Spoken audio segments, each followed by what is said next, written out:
Good evening, folks. Welcome to another episode of the Bridge with what are we tonight? The delightful twosome on here.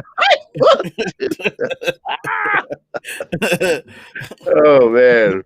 let me bring that the dynamic duo. Okay, okay. We go try to hold down the fort. For the missing brave. Yeah.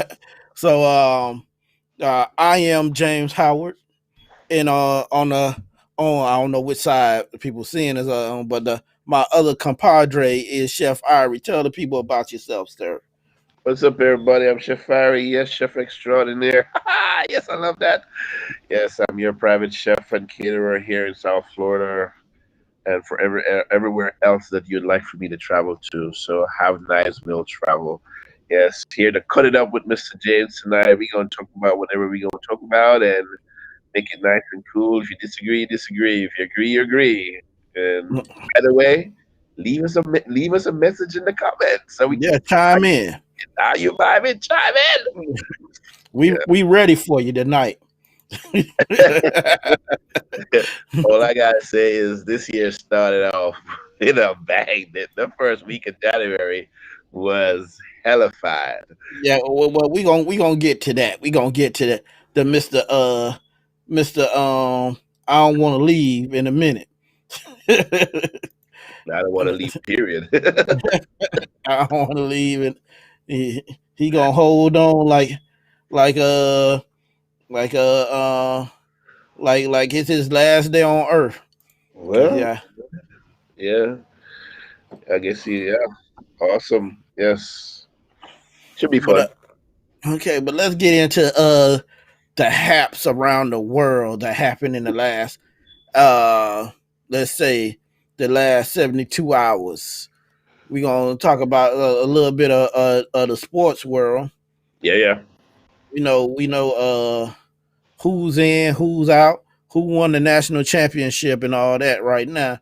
So let's get on to the national championship that took place last night. All right, cool. So I didn't watch the game as I was saying earlier, but I kind of figured, that um, actually, as we were talking, and you said you thought Ohio State would have put up. I actually thought that a little bit, but I thought Alabama would definitely come out victorious, which they did. I just didn't expect that they'd get blown out like that. Um, but then, of course, there were circumstances, injuries, and stuff on the field. So it is what it is.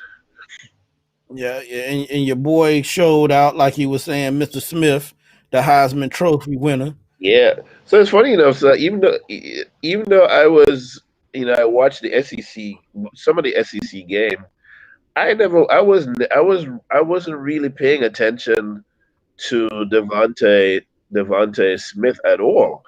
For some reason. So when everybody was like Devontae, I'm like, who the hell is that? You know, it's like who's that? You know. So when I saw him, he good skill set. You know, I guess I'm sure he's definitely gonna make now the jump to go to NFL. But at 6'1", 175, he's gonna need to put on a little weight. I think. You he may be able to outrun some of them college dudes. But when he starts getting bigger bodies, put on him, check like that, he might be evasive on for Alabama's team. But at least he's got really good skill sets, good hands.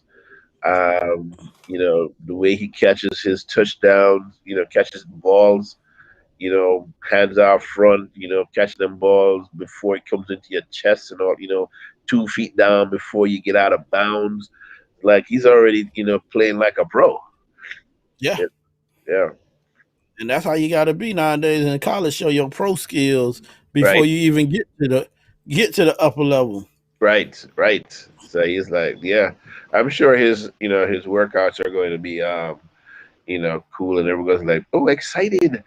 So I guess for the game, it's kind of disappointing, to see, the how well, which was kind of expected, the large crowd celebrating, the win, and just like thousands of people just out. So every time I see a large crowd like that, for whatever reason, after everything that's been going on, is like, damn, we're never gonna Get out of this. this get this COVID thing under control because we just show it out every time, There's no control. Like, oh yeah, let's ransack the city now. right? Yeah, man. Uh, Yeah. So that was kind of crazy though. But everything they were talking about, was how I was listening to Skip and what's my guy that our famous, Shannon, yeah, Shannon, and they had asked a question if they thought, you know if Nick Saban, was the greatest, coach. And the cat that they were talking to was like, man, it seems like every year we come to this point because he'll play a game, they win a game or win a championship, and we're like, yeah, he's the greatest. This year, he's the greatest player, the greatest coach, And but you can't deny, I don't, I've always, being a Miami Dolphins fan. Whoever out there want to hate me for that, um, or pity me, whichever way you want to take it. y'all still sore over Still, Saban I'm saying still sore. What can I tell you? I that was Saban said, man, I yes, can't win with them. I can't. Let me go somewhere where I can coach some people how to right. be winners. Yes. What can I tell you? I will not be the head coach for the Alabama Crimson Tide. I will not. Yes, like in defiance too. Yes, and then boom, ooh, Nick Saban is moving. The moving trucks are pulling up to his house. Moving to Tuscaloosa. Tuscaloosa, here I come. So just the same way I think about him, just the same way I think about Tom Brady and the Patriots. When Tom was with the Patriots, I hated the Patriots because of Tom Brady. And so that was my sports nemesis. Um, and now that he's on Tampa Bay, I just dislike. I'm like, I wish Tampa Bay would just lose. So how do you feel that they might be going to the Super Bowl? Well, They, there's a good possibility of that. I think the Saints are going to beat them this weekend, though. yeah, but if they make it to the Super Bowl, the Super Bowl is in Tampa. Right. So yeah, every year they're always saying, because has a team actually host the Super Bowl played in the Super Bowl? I don't know. We need to get with the Yeah, fact checker and I see can't remember if that has ever happened. the has a team that hosts the Super Bowl ever played in the Super Bowl that same year. Cause then would they be the home team? Pretty much, pretty much. But it's playoff time right now, so anything goes. All the teams, the good teams that are in now, it's winner go home, winner go home, winner go home. I just see with Pittsburgh, but when I look, Pittsburgh ain't come to play, man. no, they didn't. When I look at it, but Cleveland, they've been playing pretty solidly, most of this season. That quarterback that they have, Baker Mayfield, yeah, Hmm. and he got some good weapons. Landry definitely came into his own this season. He really found, like, he found his place. Because of Baker Mayfield and whatever other weapons there were. The running game, they have a good Hmm. game. So yeah. And the fact checker said it has been two teams, the Rams and and the 49ers. Okay.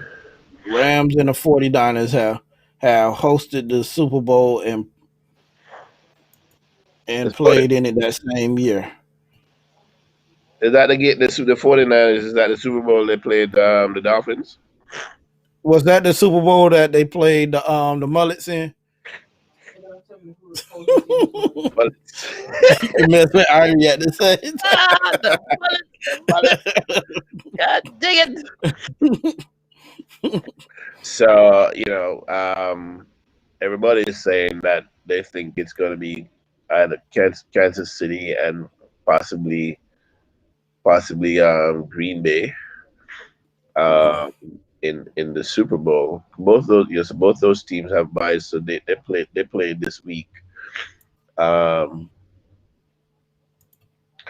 uh, yeah, Kansas City is strong, but anything I don't say anything can happen, during the playoffs. Mhm. You know, um, one team might not, play well, and another team play better. The team that you least expect to win plays super well and win the game. You know, I didn't expect Seattle. I didn't expect Seattle. Seattle lost, right? Yeah, they lost. Yeah, I didn't expect them to lose, but they did. You know, but they played a crap game. I watched some of that game. I was like, who is this team? They played the Rams, right? The Rams ran on them. Yep, yeah, and taught them a thing or two. They got But taught.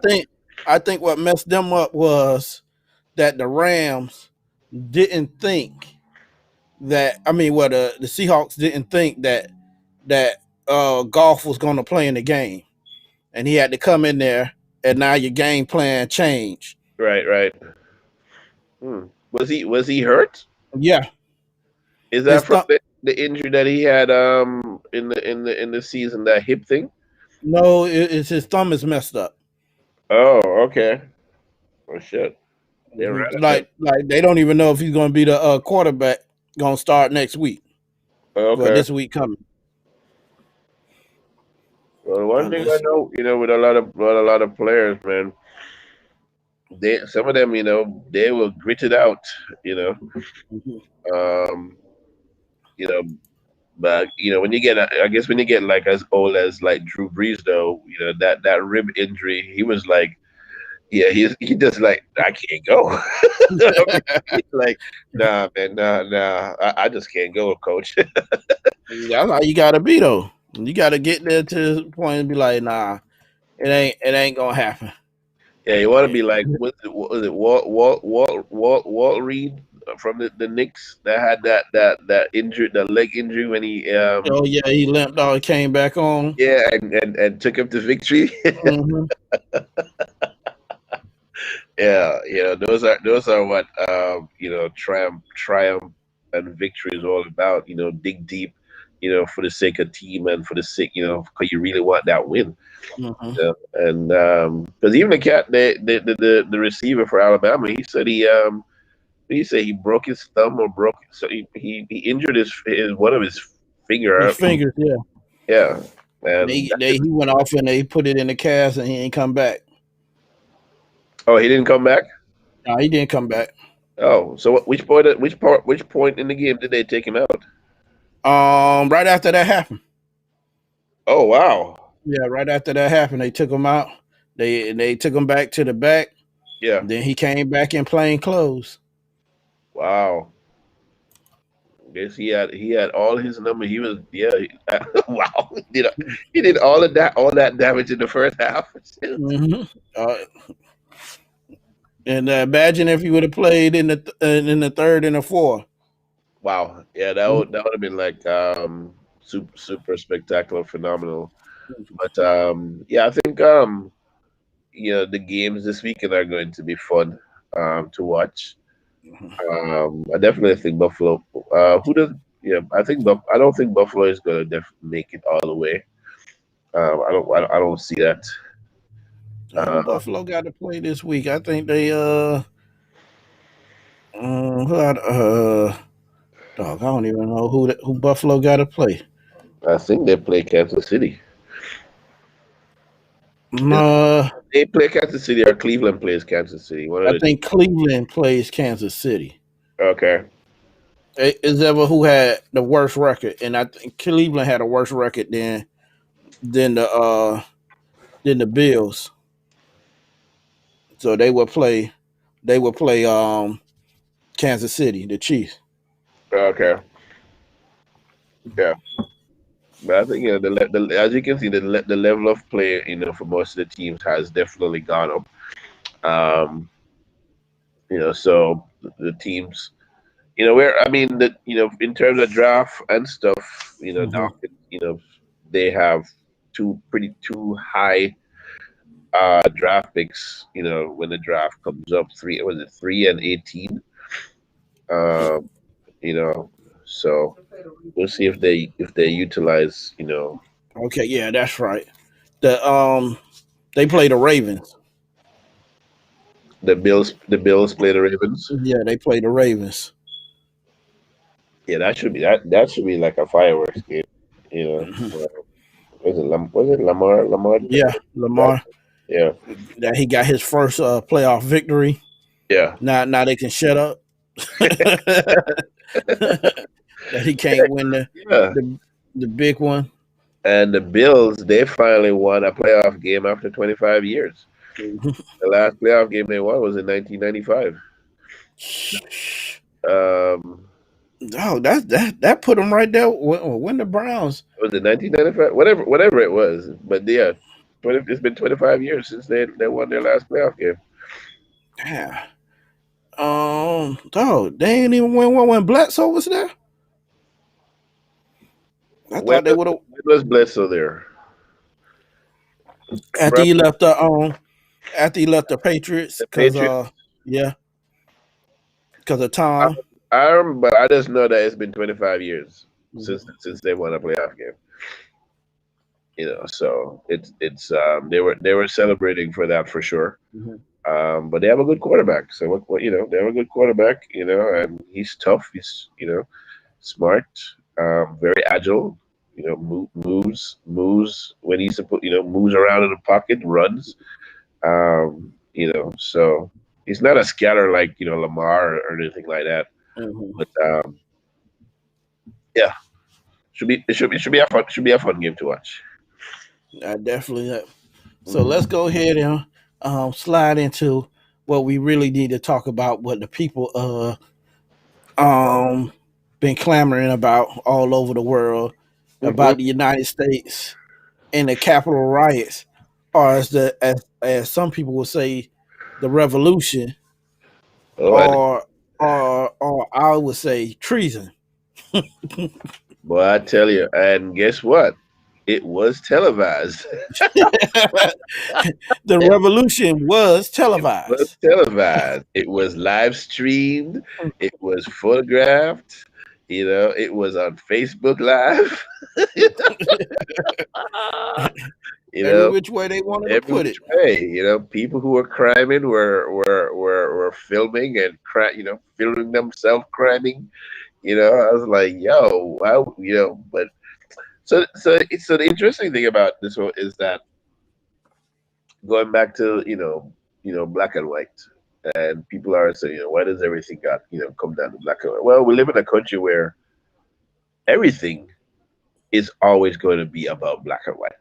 It really is. It's inevitable.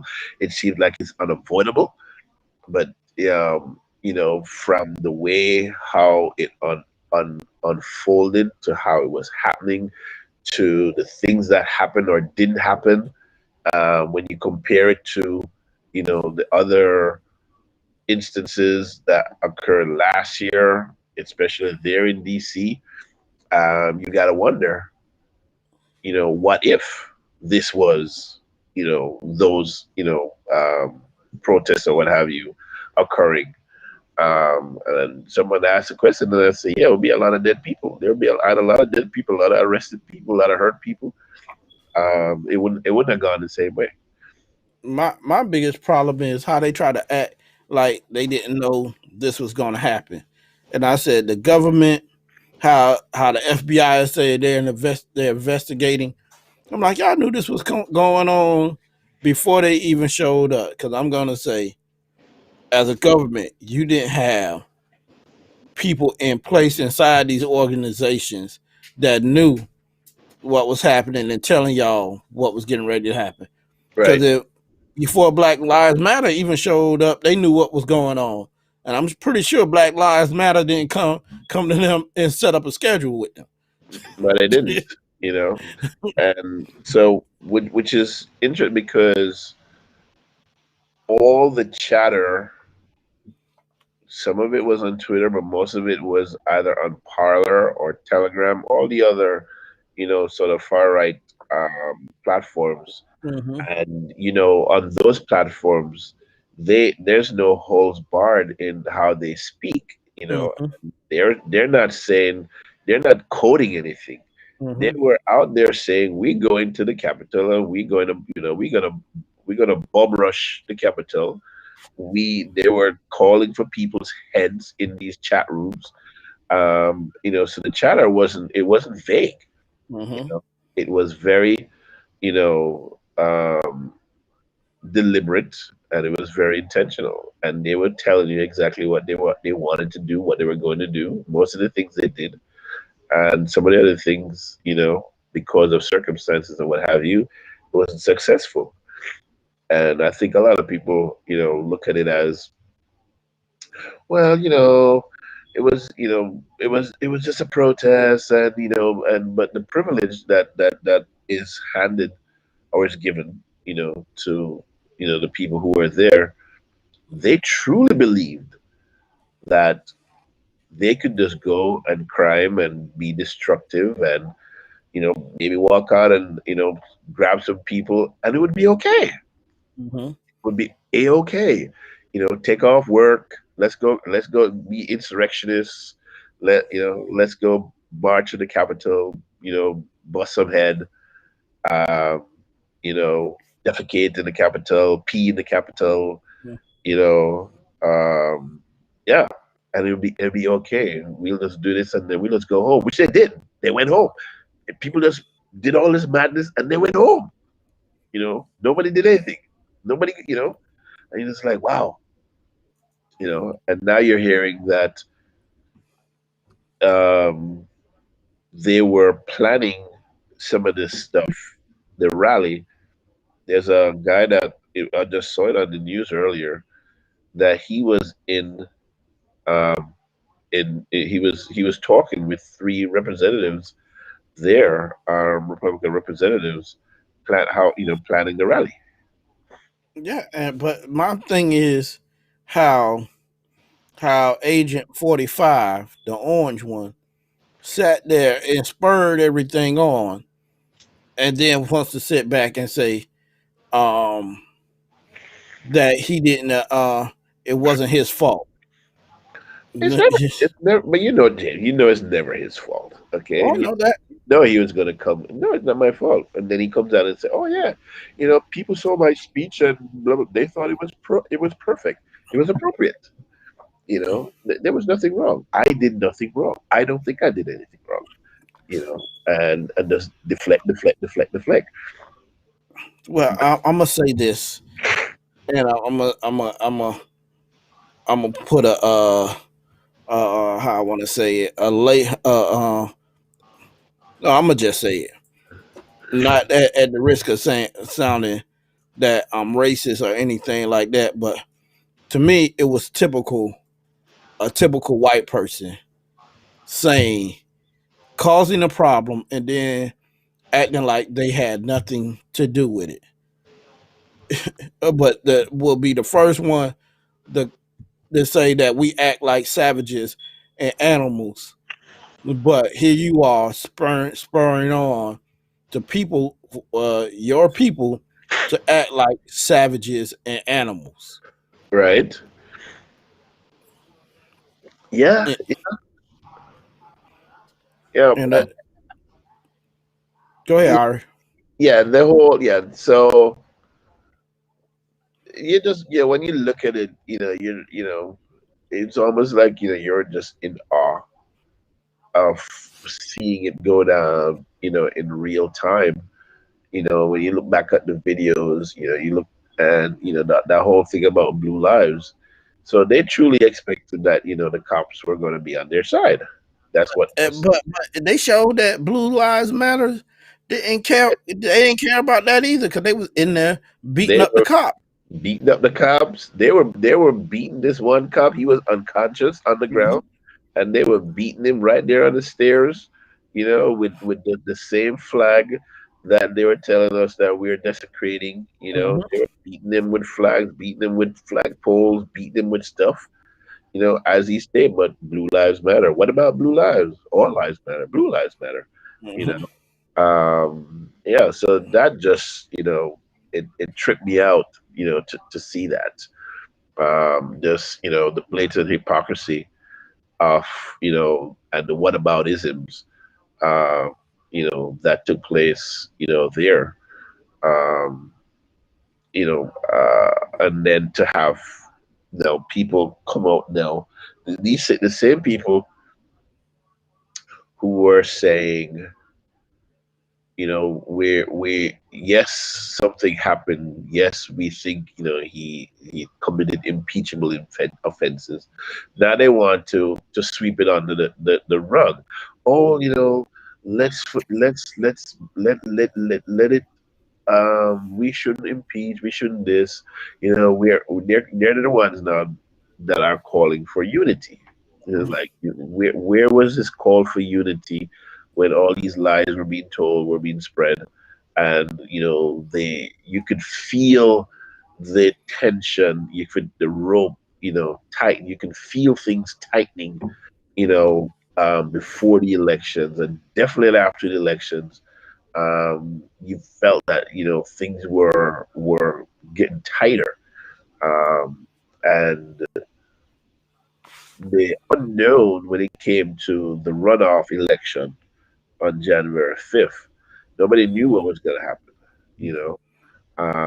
And at best, some people thought it would be a split. At worst, they would think that we wouldn't have won either seat, you know. And I think they didn't expect. I don't think they expected um, to have both seats, And Well, I say that shows that the people were truly fed up, and that that it was time for a true turn for democracy. right, you And know, I laugh at at how Trump turned on his own folks and started just calling them names, saying how stupid they were, and others. And I'm like, but these are these are the people in your party. I'm like, one moment you praising them, but when things are not in your favor, you're like a kid throwing a damn tantrum. but the remarkable thing though is, as the leader of the country, this thing is going down in real time, and you're sitting there watching it for the first 6 years. You're there watching it yourself. The vice president, the speaker of the house, and who else that's right there on the top. Um, Whoever the first three people are were were there, Mm-hmm. and this is happening in real time. You're hearing people say what they're saying about the vice president. They want to find him. They want to hang him. He's a treasonous bastard. Blah blah blah. We want him. We want him. And no aid. You don't even pick up the phone and say, "Hey, is my vice president okay?" Is people are the members of Congress there, the people in the Senate, the people in the same. These are the same people who who stood by you for the last 4 years. And so when I saw something like that happening, I was like, there has to be some inside work going on because it was just blase, to most of them. Like, yeah, Mhm. just a little protest. Who cares if they find the vice president and actually hang him? Because my question is, one of my questions is, when you're out there on the plaza and you see them erecting this hangman station. It's that was a hanging station. They built stairs, they built the deck, they built the pole, they put up the noose. So all that's left is for you to march somebody up on the stand and put them at the noose around their neck and pull that rope. So when you're seeing that happening, is someone not saying, "Man, you know why? No, nobody says anything, nobody did anything." You know, Because they and was waiting. It's I'm gonna say it shows the reflection of America that nothing has really ever changed. That it was still deep down the same philosophies that they had when they was out there hanging black folks, because they could sit right there and watch black people get hung like it wasn't nothing. And right. if they would have brought somebody out and hung them, they would have watched it just like it was nothing. Just like they did, it would be just like how the term, the whole hanging vibes, took place back in the 20s, in the 20s, 30s, 40s, 50s, Mhm. and even to this day in certain places where people are being hung, and they're talking about black people are committing suicide by hanging. I'm like, really?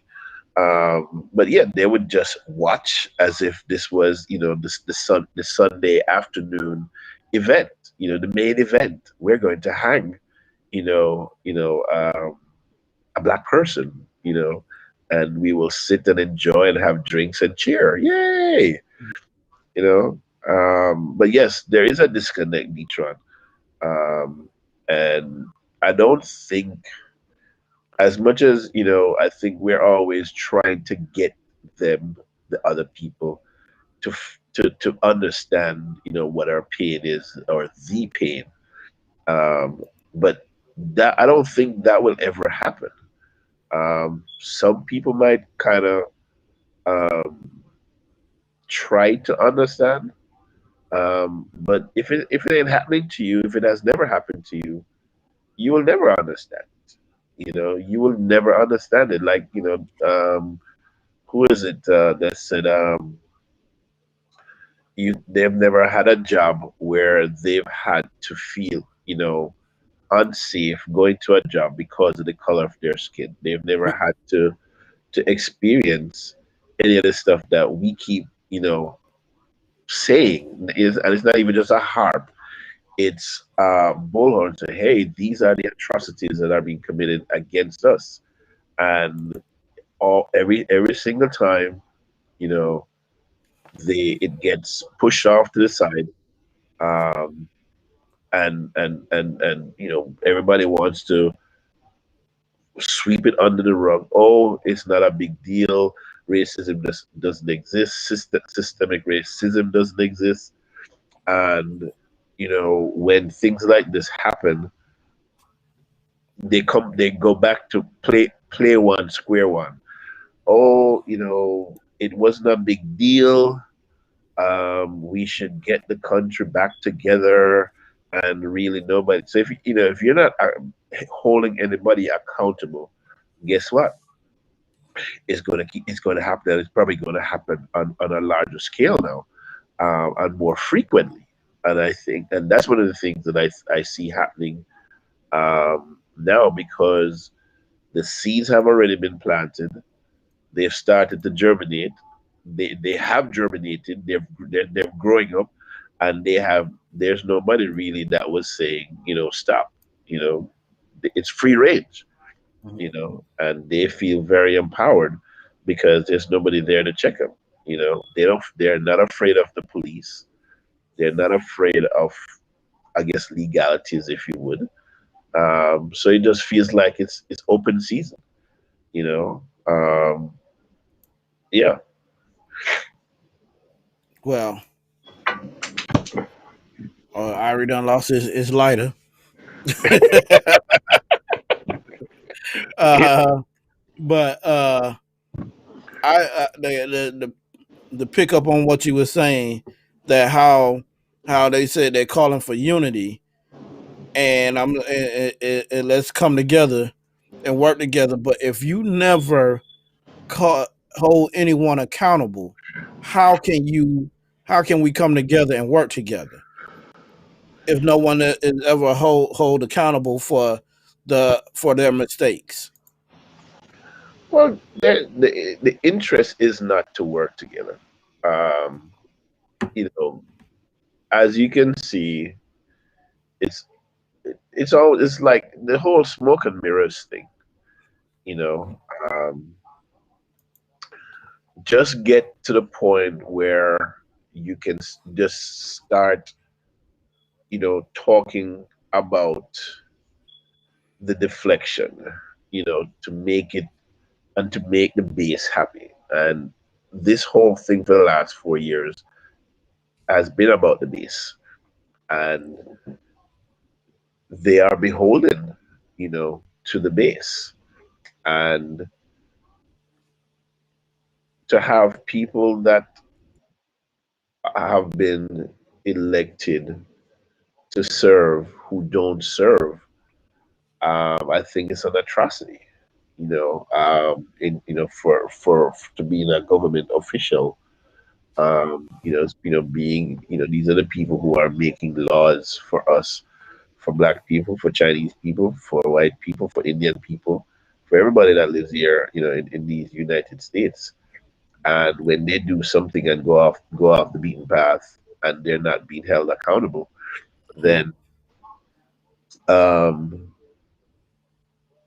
the things that have already happened, not only will they continue to happen, but they will, like I said, will happen even more frequently now, because you have the protection of, the people. The base is now emboldened because there's nobody that's coming out, and the person that who is leading it is not coming out and telling them no. So they are very emboldened right now, and I believe that there are things that they are planning, for next week. Some of it might pop off, um, and not just in for the inauguration, because they feel, I think, if they're able to subvert the happenings for that day and not allow the inauguration to happen, that, for some, and I feel like there's something else that's coming later this week, this weekend, um, because he doesn't even think that being impeached is like a big deal. He doesn't think that if he gets removed, if they were to enact the 25th, which they're not going, which, vice president is not going to, because, he still has to go and cuddle and get his head rubbed by mother. Um, so, that's not going to happen. But, when I look at him and he's talking, you see him talking to the media, unless he's just the best actor in the world when it comes to what he says out in public, as opposed to what you hear them say is happening behind closed doors. Um, he doesn't seem phased by it at all. Because he You doesn't care. He know, has no empathy. You know, he doesn't. He has proven that he doesn't care about any of his actions and how it affects others. He and that is very sad. It's a sad thing. But as he says himself, it is what it is. But um, they knew that going in before he got. They knew that. They knew who he was. They knew everything about it. Even before he got the nomination, everybody knew exactly who he was. Um, and as an immigrant in this country, Um, Not only do I feel it for myself, but I feel it more for people who are born here. I feel it a lot more for Black people who are born here in this country because I'm sort of receiving or feeling the pain kind of secondhand. It wasn't something that I grew up experiencing. Where I'm from, and to come here and to learn and to see and to experience a few small things that have probably happened to me. But people who have grown up in places like where you're from, Georgia, Arkansas, you know, all Mississippi, Alabama, all these southern places, South Carolina, and the atrocities that happen to us black folks, in this country. And Uh, I'm gonna say this to chime in right quick. All right, um, and sometimes people forget because they live here in Miami that they really are in the deepest part of the South. And if you lived here in, I say up until the '80s, the late '80s, this was still the South. You had those good old boy mentalities still running around here. Hell, the Klan still marched here in the '80s.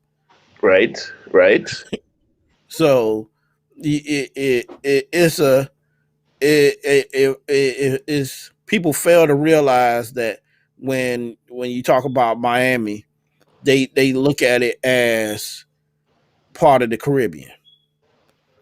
Yeah. Yeah. Well, one of the things with, What with our uh, listeners just said, the dirty South. yeah, the dirty South, right? So I think one of especially for either the I want to say younger generation or people who have moved into South Florida or Florida proper, um, knowing the history of where you are, it's not relevant to most people or to a lot of people. You just come, you live, you work, you buy your house, you buy a car, blah blah, and people just go about their lives. So when every time that I would get an opportunity to learn something about, especially South Florida, and you realize that wow, Florida was one of those places that was a lot of jump off came here in South Florida. It was very very racist, still is. um, and people seem to think that it's relegated just only to certain small pockets in Florida, but it's all through the entire state. Hey, It's the entire state. There are places in Florida that I wouldn't want to venture. And when I listen to stories that people tell me that happened to them even a few years ago, in terms of where they would be driving and see certain signs, in shops, and where people are telling you you are not welcome in certain places. And you see people driving around with whatever it's the Confederate flag and stuff like that, and you know they feel away. You know well, I feel like once you get past West, well, even in some parts of West Palm, but once you really get past West Palm, they feel free to fly that flag. What? Yeah, yeah, all over. But you see it. But like I said, you see it. Not just like people are driving all over the place, and it's like commonplace to see it. You know, whether it's on houses, in cars, or what have you. So whether it's Florida, Georgia, whatever it is, like I said, everybody now who support or has that believe that they are free and open to say and do anything that they want to say now. Um, and yes, we can live our lives being fearful, that something is going to happen to us. We still have to go out there and be the citizens that we must be, law abiding for sure. And last week I think we were talking about gun ownership and for Black people. And I think uh, for me personally, I was one of those people, like, well, um, if I want to get a gun, because I don't know nothing about gun and this, that, and the other, and arming yourself, and then you get down to a point, it's like it almost feels like it's going to be a necessity that you need to weaponize, as Detroit says. Yeah, weaponize yourself. Get trained in the art of self defense. You know, yeah, get with it. Get with it. You know, so we got to gear up. You know, because I feel that I think a lot of us are going to start experiencing some things that most of us probably never experienced. And a lot of things that we thought were no. I think Black people never thought that it's ever done away with. It's always been here, but I think it's going to start being more. Yeah, there's just a lot more. I think that's gonna be out there in the open. You know, but Well, yeah, let me get to this and ask you, and we got quite a few people chiming in this evening. What are your thoughts on the number of military personnel and Congress members and police officers who participated in this civil unrest?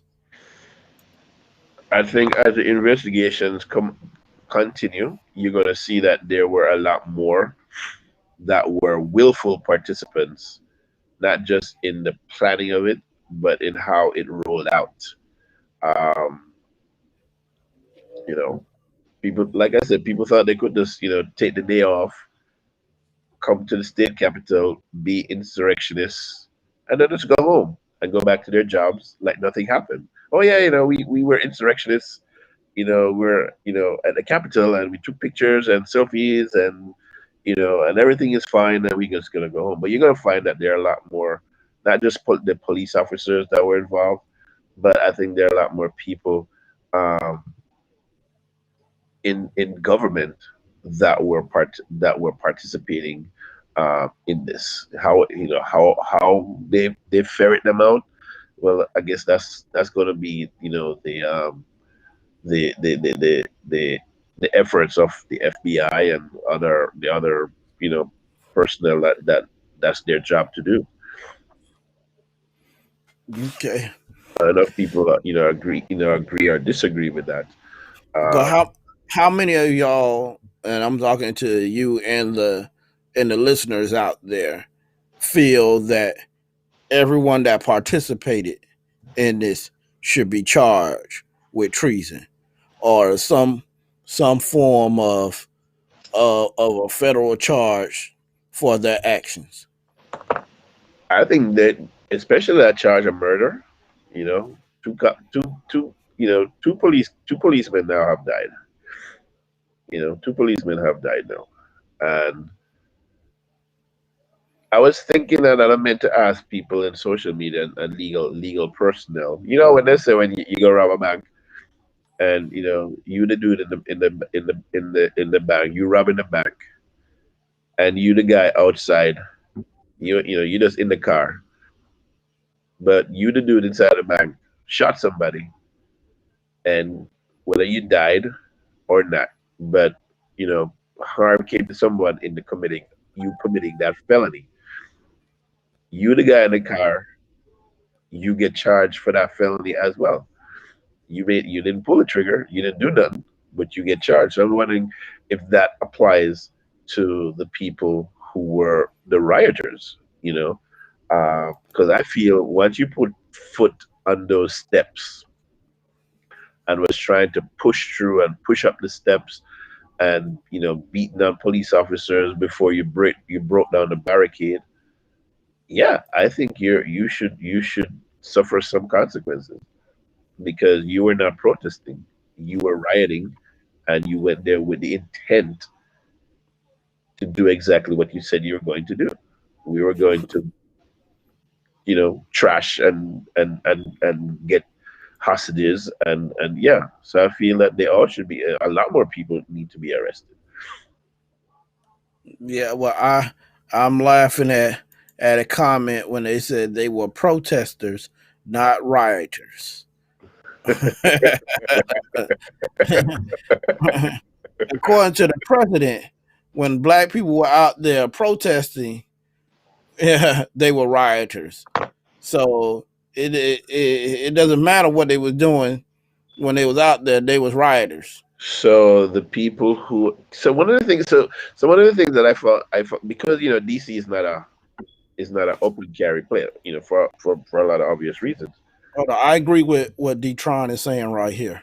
What does he say? The Biden doesn't seek the maximum, just show there's no better than the mob. Yeah, I agree. yeah, I agree. Especially wherever the AG is that comes in once he gets you know put in place. That the whole DOJ needs like a total revamping. The system does. The system does, and so when you think of all the people, the personnel who have been put in place in different, like scattered around, what have you. You know how it is when when the people in the Middle East, what have you, or even Russia, when they plant their people and then they activate them once they're needed. That's what I think has happened over the last 4 years.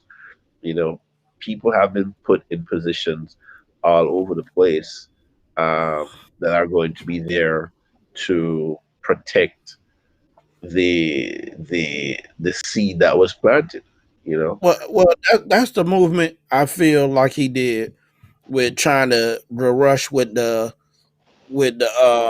Supreme Court. right. He's planning for later moves down the line to have his people in place. Well, he what he it, the thought for him was, I'm going to make sure that these people are in place and they're going to protect me, um, once this election thing, and all of that sort of blew up in his face. All the court cases that they took, challenging the election, every single one of them blew up in their faces. And the thought was that, okay, we have the majority on the Supreme Court, heavily conservative. Um, that anything that I do, they're the ones that are going to protect me and see it my way and do as I say. That they need, they're going to do my will. They're going to do my bidding, and that didn't happen. You know, Mhm. um, that didn't happen for him. You know, well, I'm talking and I'm reading and I'm reading at the same time. Yeah, so that didn't happen. But time will tell. That's what I'm watching. Time will tell what happens. I think there's a lot of responsibility for this administration to make things whole, to make things right. Um, you know, um, a lot of yeah. I think there's a lot of house cleaning that they have, especially in DOJ. There's a lot of house cleaning that needs to be made. A lot of policies need to be reverted and changed. But the one thing that I know must happen is that the promises that were made need to be kept, especially when it comes to what happens to Black people in this country. Um, you know, when you look at Georgia and the election, the general election went off, and immediately after the election, they were starting to try to to do some of the things again to put in place to subvert the runoff. So it's as if you know they really couldn't sort of openly do anything, um, right before the election, but now you see that it doesn't really matter. It doesn't really matter, um, and they don't really care. They don't really care.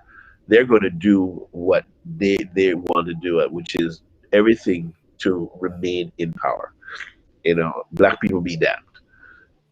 Everything that black people came out and showed up for, those are the things that they want to take away. They want to take away our vote because if we vote and we allow, you know, someone to win, it's somehow considered wrong, illegitimate, fraud, you know.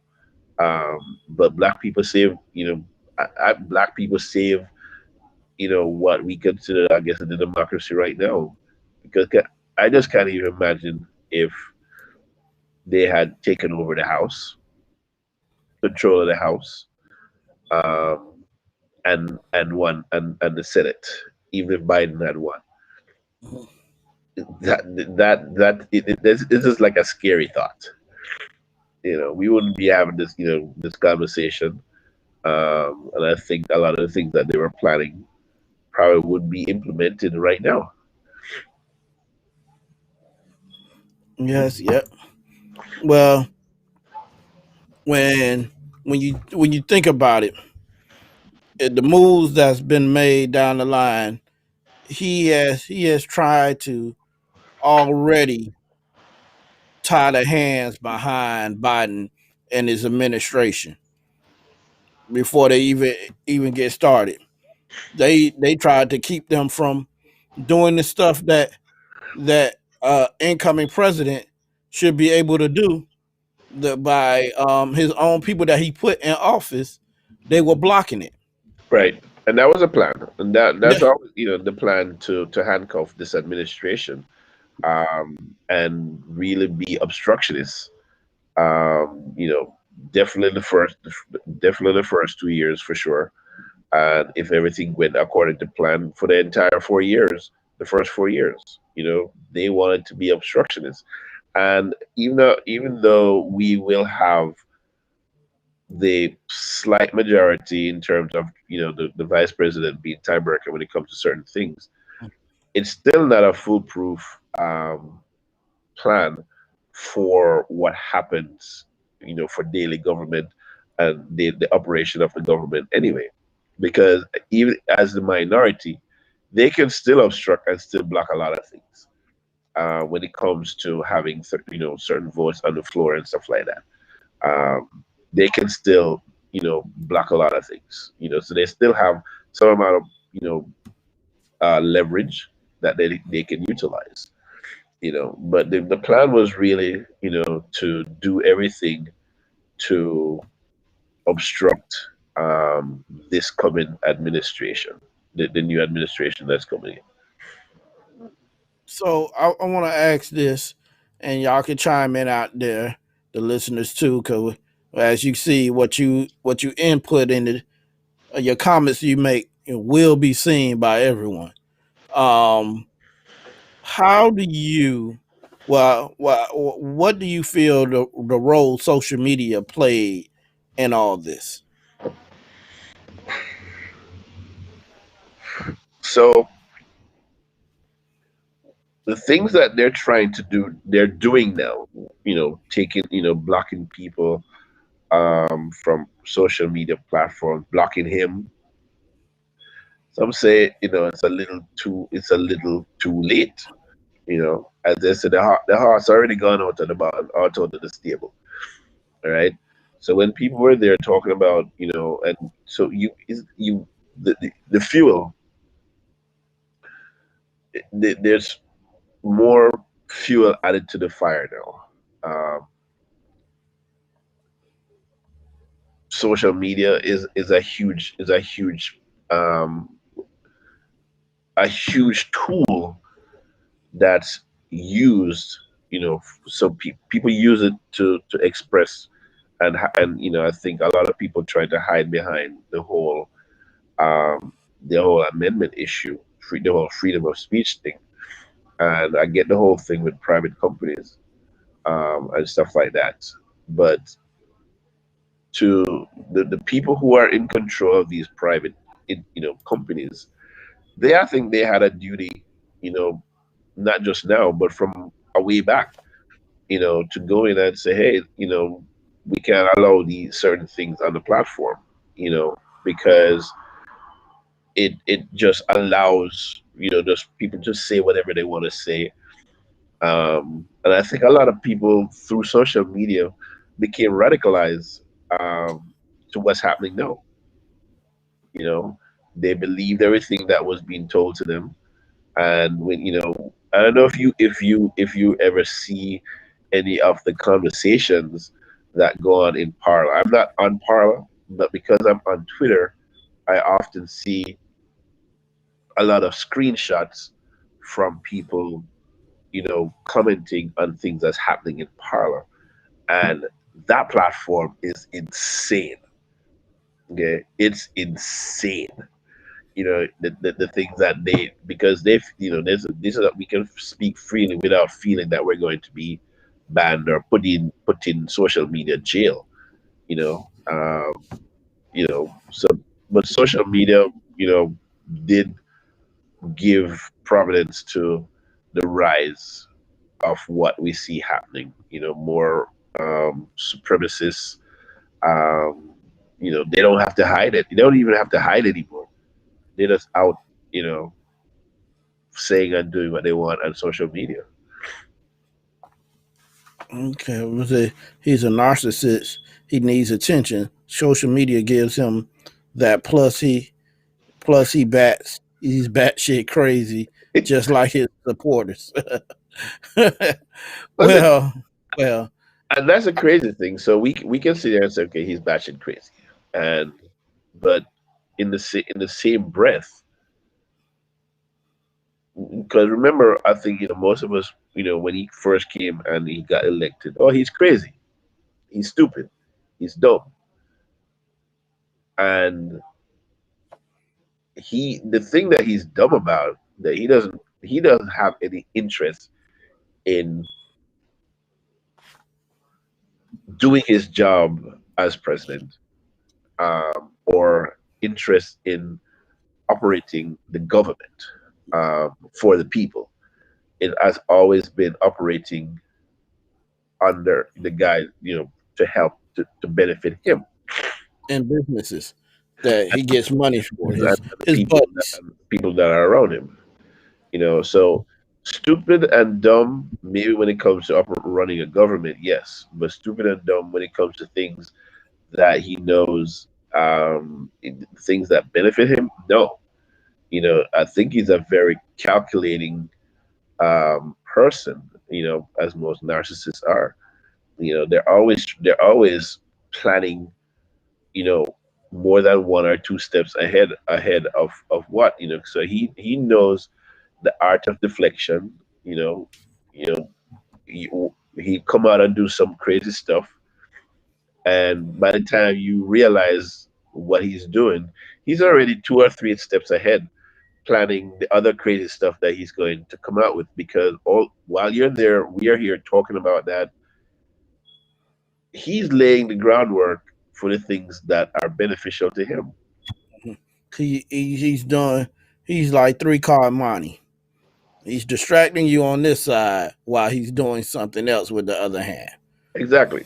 So And yeah, I want to say to chime in on what Detron said. I'm gonna put it back up. That yeah, I agree. People are to blame for what they consume, but people need to be able to read it and decipher exactly what is bullshit and well, when you keep moving. but when you say people, okay, that's kind of broad.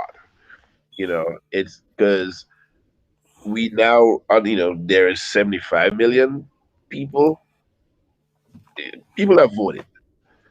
There's 75 million people that feel one way, and there's 82 million people that feel one way.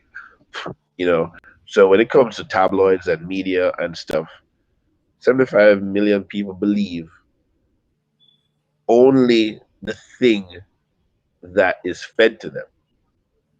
And they, as when you listen to interviews and things of that nature, anything outside of the periphery of that is irrelevant to them. It doesn't matter, you know. And like you said, I can go out on Fifth Avenue and shoot somebody and I would lose a voter. And so he may not have physically shot somebody, but he's been doing a lot of shooting, Shit, and he shot the government.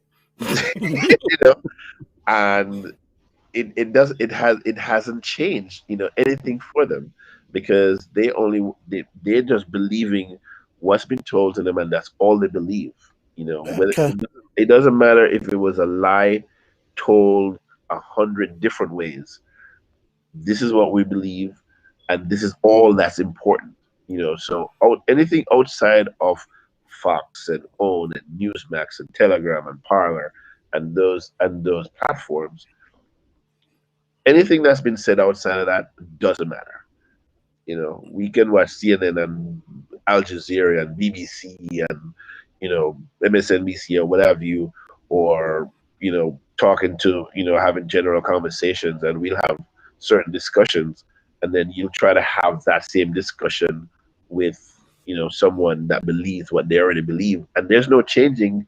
You're not going to convince them otherwise. And so that's why a lot of people have lost friends, lost family members, relationship with family members, because that radical, they say we're radicals, the liberal are radicals, but they are already radicalized, and in their beliefs, QAnon, everything, all of that. They believe what they believe, and you're not gonna change their minds. Okay. Well, what I was getting ready to say. 'Cause I'm looking at Detron, and he's saying the other 80 million shouldn't believe anything they hear either. Well, it, it's like we say, you gotta. It's like it's like religion. You gotta read it, know what's for you, and take that part and hold it to you. And the sad part about it is, Trump people take it, hold it to them, even if it's true or not. They act like it's true because just like he told them, we're gonna march down here to the Capitol together. All right, I'm so gonna be. What you yeah, say? I no, I was about to say. So yes, I agree with Detron, in saying that yes, the other 80 should not believe everything we hear. But I think the distinct difference is that at least whatever it is that we're hearing on one side and or both sides, at least we are able to still come together and have meaningful discussions. You know, we can still have disagreements in the things that we're hearing. We can still have conversations about those things that are happening or those things that are being said. We can still disseminate. We can still separate. You know, the madness.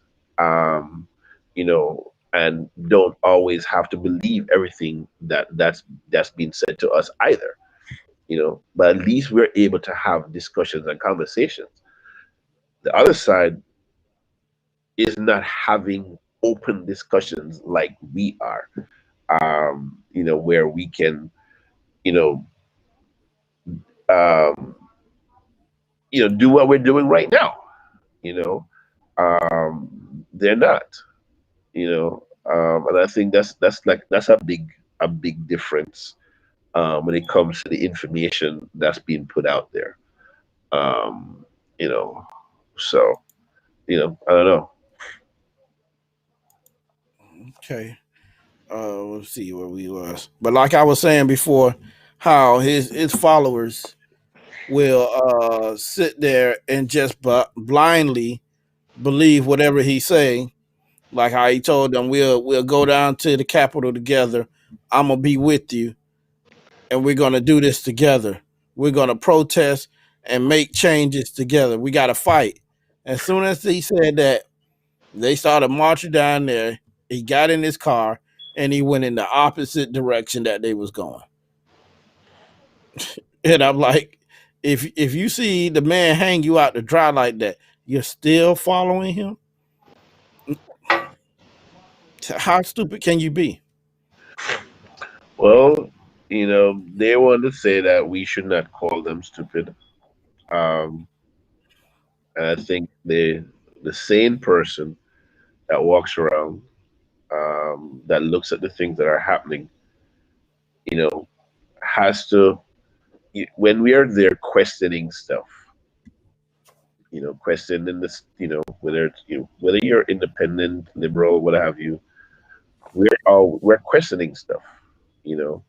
And I think as it pertains to black people in this country, we've always questioned, a lot of stuff, and we have our own conspiracy theories as well. Some of them are quite, some of them are have teeth to them, because of what we see happening in this country, what we see not happening in this country when it comes to the progress of us. Um, so I think when moving forward, we can't rely on just what's been said and just take it for granted that things are going to be done to truly improve, the lives and livelihoods of Black people.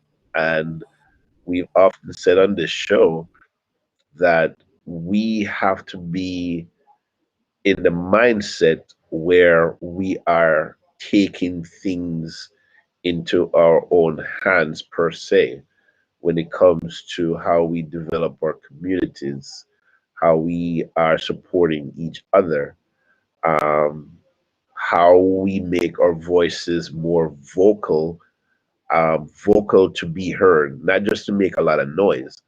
But you can talk and make, all you want, but you have to be holding their feet to the fire, holding, these elected officials now that said, they're going to do these things.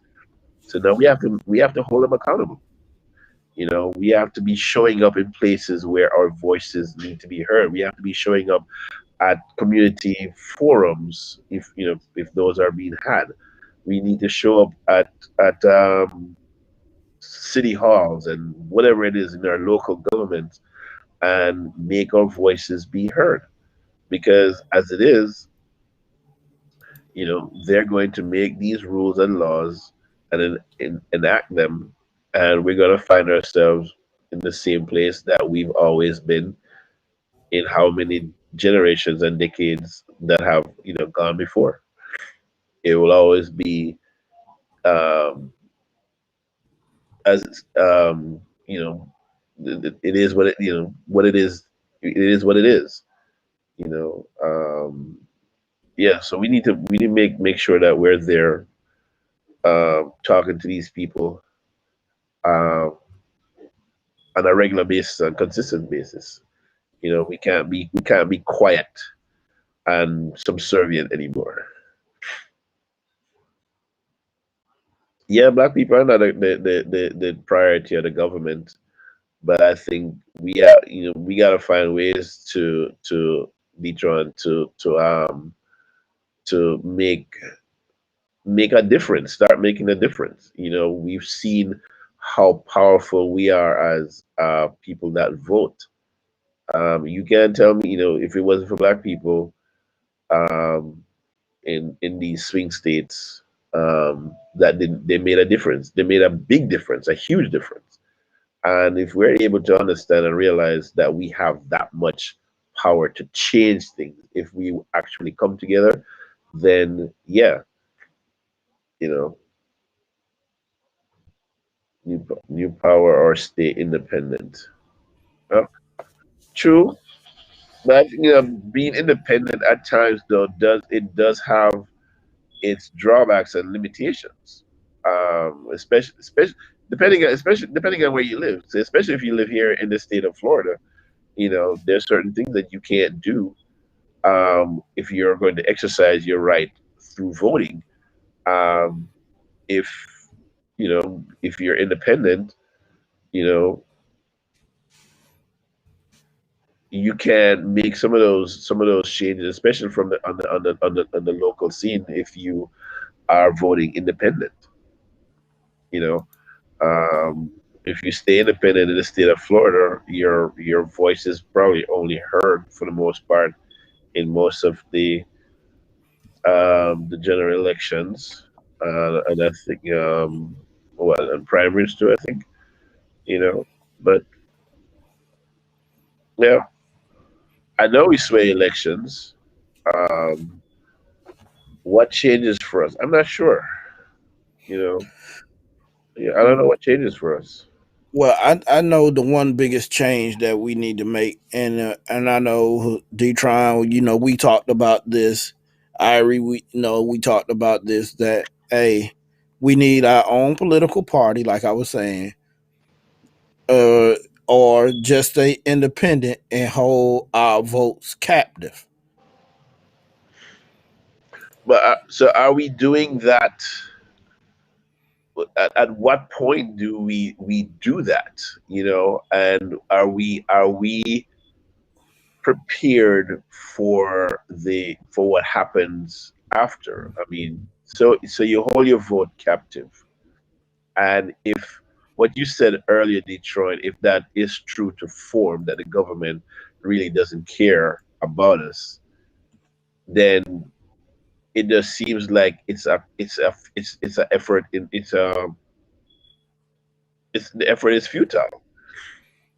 Yeah, What? Well, I want to say this though, Ari, and this is what we as Black folks need to understand.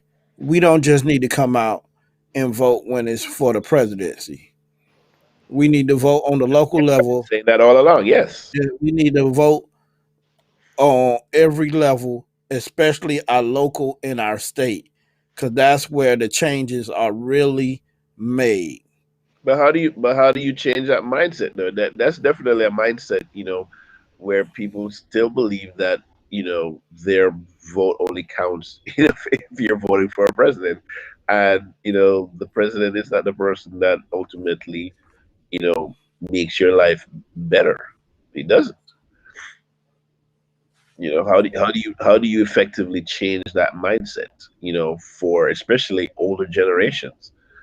People from you know older than us, or around our age or older. How do you change that mindset? Where every year you have elections, and you're always doing election drives, voter drives, and there's so many people that are still unregistered to vote because either don't feel that it's going to make a difference. When you see young people, I think coming out, um, and they see a positive. And I think for them, it's a positive result. If they don't see that kind of positive result, then it feels to them that it's all in vain. And then they go back and hide in under their in their shelters. But Uh, I'm gonna say this: if they looked at anything from this election, they saw the power in the vote, especially in our community. So if you want to, we'll take that. Now we want to talk about the things that's happening in our community. You have the power to make those changes in our community because our vote can sway that. So we have to start enforcing it and keeping that in the community and start, like I said, telling them and chiming in every time. Hey, not just for the president. We got to talk all year long, even before the president. Hey, vote on the local level. That's the most important thing. The local level.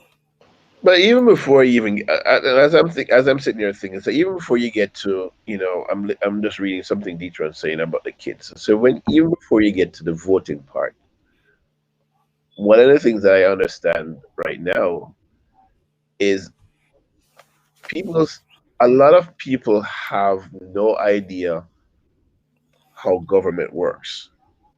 So that goes back to teaching civics, right? Um, and understanding what all of that means.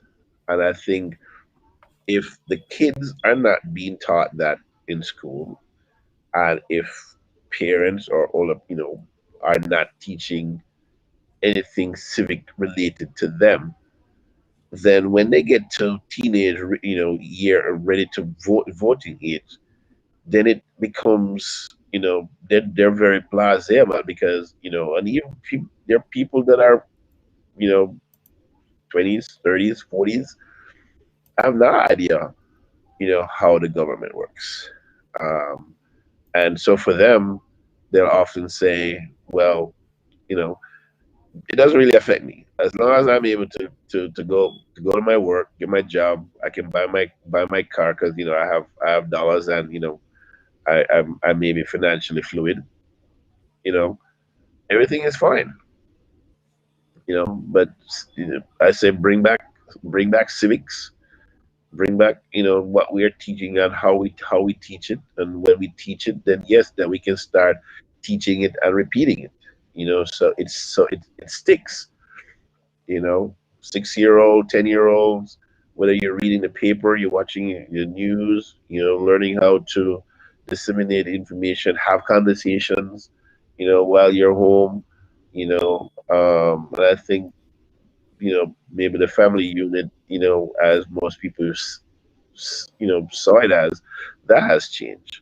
You know, People aren't really discussing political things or governmental things, or just outside of what happens in their homes.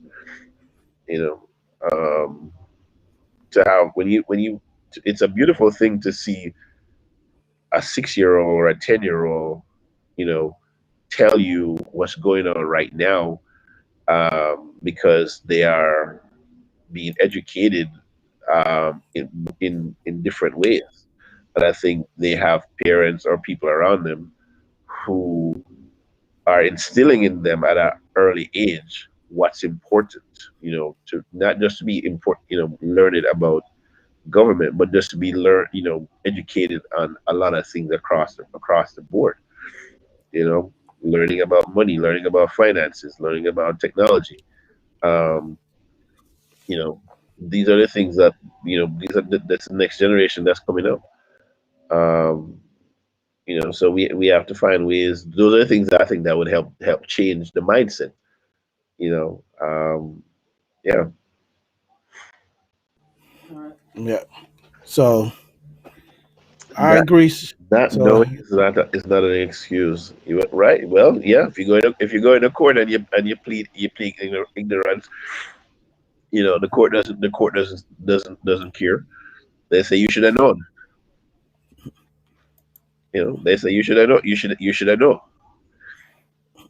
So I think we um, but schools have become the sort of dumping ground for a lot of parents. Let the school take care of it. Let the system take care of it, as opposed to, because everybody else has so many different things that that's more important to them. I don't know if, I can't, it's not across the board thing. I know there are a lot of parents out there who are effectively instituting the right and the wrong in the kids that they're bringing up right now. But the mindset change you start to change from early. As I'm saying, teach them when them young. Teach them when them mm, yeah. Well, let's say that brings us to another end episode of the bridge. Uh, let's go ahead and do our little 2 minute, well, less than 2 minute synopsis of or something that we want to say and put out there. And I want to ask Ari before we even do that, how did Sunday go? Because I didn't get a chance to put it up.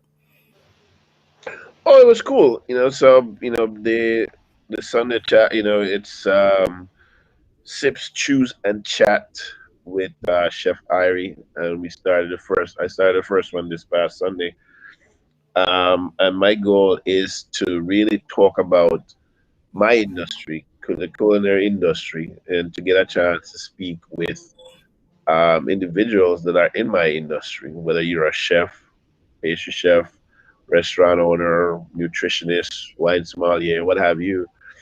Um, how the industry, how people understand different parts of how this industry works and understand the connections of so many people who are involved in making this industry, successful and what it is. There are a lot of moving parts to this industry, so the conversation was great. I had my first guest was my classmate from Johnson Wales, Vishwesh Bhatt, and he was one of the James Beard Award recipient last year. And why I wanted to really highlight him, he's from India, immigrant from India, black and brown. And in our industry, um, a lot of black and brown people have been slighted in so many different ways. Especially if you're a woman. Now, if you are black and brown and you LBGTQ or what have you, um, we we've always seen that we don't get the same opportunities in a lot of different ways. So what you see happening is a lot of black and brown people are doing things for themselves, forming their own businesses. Not feeling that they are um, owned and they have to go a certain direction to be successful and to create their own voices, starting their own businesses, um, doing different things. I've been on the other end of discrimination. Uh, some of them blatant, um, but just to have people out there just sort of get a better understanding of who some of the players are and the things that happen in our industry, so people they can understand themselves. Sometimes how to conduct yourself when you go out to dinner. You know, um, server. People take it for granted that servers are making hella money. Well, in the state of Florida, yes, you get you get paid below minimum wage as as a base salary, and you make most of your money, in tips. So a lot of people go out and well, why do I have to tip them? Well, that's the way this country is. It's different in Europe. They pay them a higher wage. Um, they pay them a living wage. In most of the restaurants that when you go to Europe, but they don't do that here in this state in this country. Some states they may pay them a little bit more, Colorado, California, maybe New York, but it doesn't happen across the board. So hopefully everybody will join me on Sunday 7 o'clock for sips, chews, and chats, and so you can meet some of the people who are a part of my industry, the cooking and culinary world. Okay, okay. Well, I'm gonna go in here and say my piece about my words for tonight is learn your local level. Who your mayor is, what if you got in the city, who your mayor is, learn who your council people are, who sits on the council, learn your commissioners, learn who your state representatives are, and who are your your state senate people are, and vote for who you think will make the best change for your community. I didn't say vote for a party. I said who you think will make the best change for your community. Hmm. Yeah, I think yeah, I just think that we have to be more open-minded when it comes to ideas and people with ideas. Because at the end of the day, when you do vote, you're voting for someone that mirrors or supports, some of the things that are of interest to you, and the things that you think that are going to be beneficial to your life. Whether it's street signs, whether it's better schools, um, more money in your pocket. That's always a big thing. Better paying jobs, better places to live, more access if you're a black and brown person, more access to places to live other than where they say that you can or cannot live. By presenting things that exclude you. Especially when you walk into the bank. Certain banks. You know, the moment you walk in and you're a black and brown person, you know, things are slighted against you. You try to sell your house, and some realtor come in and say, or whatever the appraiser will say, hey, yeah, your house is only worth X. And then, just like the story that happened a few weeks ago, a few months ago, lady on her, she's black lady married to a white guy, and they were trying to sell their house. And the first person that came in, they had all these pictures, family pictures of her and everything, and they valued the house at what whatever it is they told them, and they felt that it was undervalued. Well, they went in and they scrubbed the house of pictures of her, and when they came to the house, the second person, it was just pictures of the husband and his family, and there was no presence of her in the house, and the house went up in value over $100,000, just just like that, you know.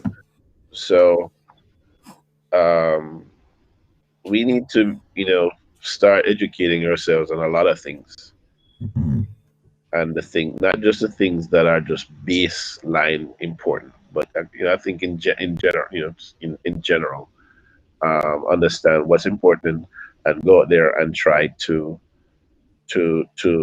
get people in positions and places that align best with with what you're trying to accomplish and trying to achieve for yourself as an individual and as your family. All right. So this has been another episode of The Bridge. Join us next week, as we do every week, every Tuesday. Hope to see you next week. This has been The Bridge. Peace.